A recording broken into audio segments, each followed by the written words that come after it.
Welcome guys in YouTube agile. अभी तक हम लोग 3 लेक्चर कवर कर चुके हैं। ये लूसेंट 75 डेज चैलेंज सीरीज का 4th लेक्चर है। अगर अभी तक आपने प्रीवियस लेक्चर्स नहीं देखे हैं तो तुरंत आप जाइए प्लेलिस्ट जिसकी लिंक डिस्क्रिप्शन में है और देखिए इसके पहले के लेक्चर्स में हमने क्या क्या डिस्कस किया। सबसे पहले तो आप ये देख लीजिए। अभी तक हम 2 पार्ट पूरे के पूरे कवर कर चुके हैं। हमने बेसिक से शुरू किया है। ये सिर्फ लूसेंट नहीं है, लूसेंट का नाम देखिए हम लोग थोड़ा सा रेफरेंस बुक और प्रीवियस ईयर का जो क्रैक्स है एनालिसिस आए हुए क्वेश्चन पेपर्स यूपीएससी के, यूपीपीसीएस, एमपीपीएससी और सारे एसएससी के एग्जाम्स के, उसके थ्रू ये नोट्स तैयार किए हैं। और अगर ये नोट्स आपको चाहिए कंप्लीटली फ्री पीडीएफ आपको मिल जाएगा। टेलीग्राम चैनल को आप ज्वाइन कर सकते हैं, लिंक डिस्क्रिप्शन में। हमने अभी तक 2 पार्ट्स कवर किए हैं पूरा का पूरा। पहला भाग आपका यूनियन एंड इट्स टेरिटरी वाला कि कौन भारत की टेरिटरी मानी जाएगी, नहीं मानी जाएगी, नया स्टेट बनता है या पहले से जो स्टेट बने हुए हैं उसको कैसे ऑल्टर कर सकते हैं। इसके बाद नागरिकता के बारे में सारी की सारी चीज़ें कि यहाँ से कौन निवास डोमिसाइल के थ्रू अगर किसी का माइग्रेशन हुआ है, यहाँ से गया है कहाँ, पाकिस्तान, या फिर पाकिस्तान से भारत लौट के आया या कहीं और रह रहा है तो रजिस्ट्रेशन के थ्रू कैसे बन सकता है। सारा का सारा मतलब आर्टिकल नंबर 1 से आर्टिकल नंबर 11 तक हम लोग पूरा का पूरा कवर कर चुके हैं। और बेसिक से कि जो हमारा संविधान है उसकी क्या विशेषताएं हैं और जो कुछ फीचर्स हमारे लिए गए हैं हमारे संविधान में कहाँ से, ट्रिक के माध्यम से, वो भी हम लोग देख चुके हैं। तो सबसे पहले आप वो 3 लेक्चर्स देखिए।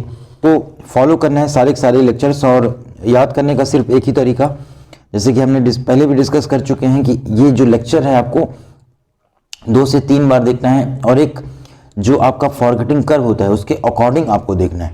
फॉरगेटिंग कर्व कैसे काम करता है कि आपको 20 मिनट के अंदर 35% इंफॉर्मेशन भूल जाती है। तो पहला रिवीजन जो आपने नोट्स बनाया हुआ है उससे करना है आपको। इसके बाद आप 48 आवर के अंदर एक बार इस वीडियो को देख लीजिए 1.5x की स्पीड में।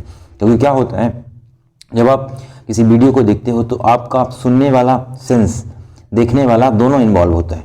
और जब आप स्पेस रिपीटिशन के थ्रू उसको रिकॉल करते हो तो क्या होता है कि सेम के सेम आवाज़ और सेम कहाँ पे टीचर रुक रहा है, क्या बता रहा है, आपके दिमाग में जो पैटर्न्स हैं, न्यूरॉन्स हैं, जो न्यूरोट्रांसमीटर्स काम करते हैं वो सेम तरीके से वर्क कर रहे होते हैं, तो ज़्यादा से ज़्यादा आपको याद रहता है।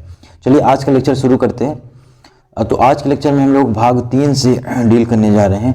सारे के सारे भाग और शेड्यूल पहले ही हम लोग डिस्कस कर चुके हैं।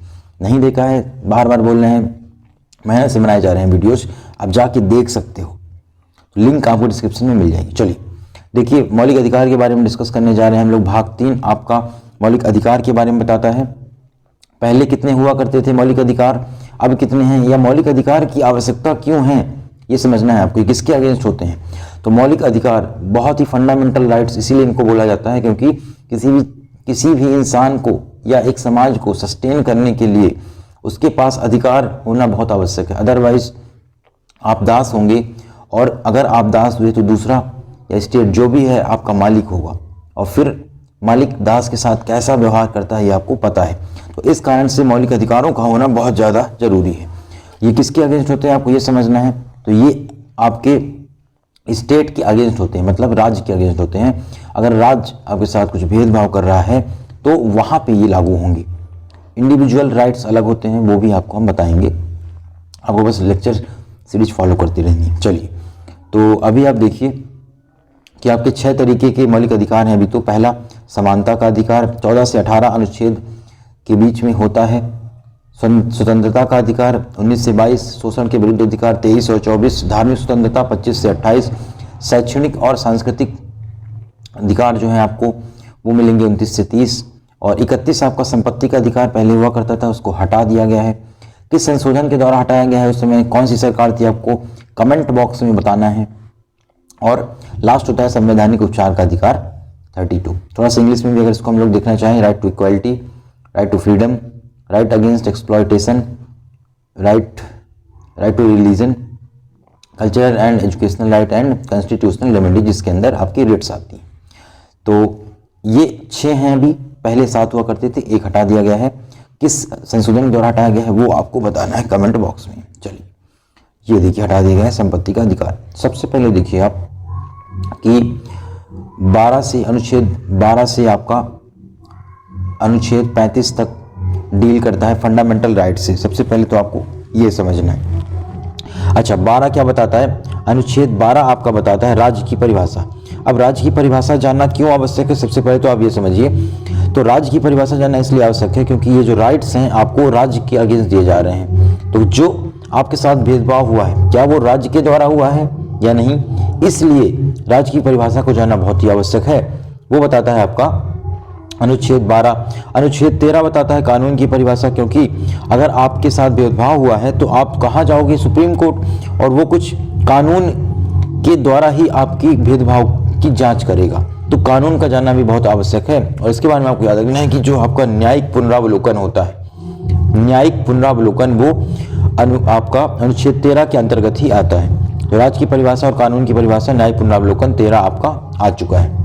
चलिए फिर आपका आता है समानता का अधिकार। उसमें आपका पहला होता है 14 नंबर आर्टिकल, वो बताता है विधि के समक्ष स्वतंत्रता। देखिए इक्वलिटी बिफोर लॉ, ये आपका निगेटिव कंसेप्ट है जो कि ब्रिटेन से लिया गया है, और equal protection of law positive concept है आपका यूएसए से लिया गया है। ये आपको याद रखना है। तो विधि के समक्ष समानता कौन बताता है, अनुच्छेद नंबर 14। अनुच्छेद नंबर 15 क्या बताता है, ये बताता है कि no person shall be discriminated on the basis of religion, race, caste, sex, place of birth. इसका मतलब कि किसी भी इंसान को धर्म, नस्ल, जाति, लिंग और जन्म स्थान के आधार पर भेदभाव के साथ नहीं किया जाएगा। इसका मतलब समझिए आप कि सिर्फ इन बेसिस पे नहीं किया जाएगा, और किसी बेस पे हम लोग भेदभाव कर सकते हैं। एग्जाम्पल, जैसे कि मान लीजिए एक बच्चा पढ़ने में बहुत अच्छा है, एक कमजोर है, इसको स्कॉलरशिप मिल रही, दूसरे को नहीं मिल रही है, तो इस चीज़ को आप भेदभाव नहीं कह सकते हो। ये इसकी योग्यता को हम लोग प्रोत्साहित कर रहे हैं, ये आपका अलाउ है। सिर्फ और सिर्फ ये 1 2 3 4 5 बेसिस पे आप पर कोई भी भेदभाव स्टेट नहीं करेगा। अगला देखिए 16 नंबर आपका बताता है पब्लिक एम्प्लॉयमेंट में किसी भी प्रकार का डिस्क्रिमिनेशन नहीं होगा। सेम आपके 5 जो पिछले थे ग्राउंड, एक और इसमें डिसेंट जुड़ जाता है, जन्म जात और जुड़ जाता है, बाकी सेम का सेम आपका होता है। चलिए समझ में आ गया ना।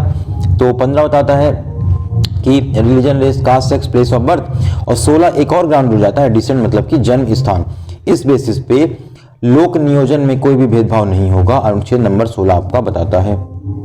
चलिए अगला देखिए 17 नंबर बोलता है अस्पष्टता का अंत, किसी भी प्रकार की अस्पष्टता नहीं होगी। 18 बताता है आपका उपाधियों का अंत, और यहाँ से आपका समानता का अधिकार खत्म हो जाता है। फिर आता है स्वतंत्रता का अधिकार। चलिए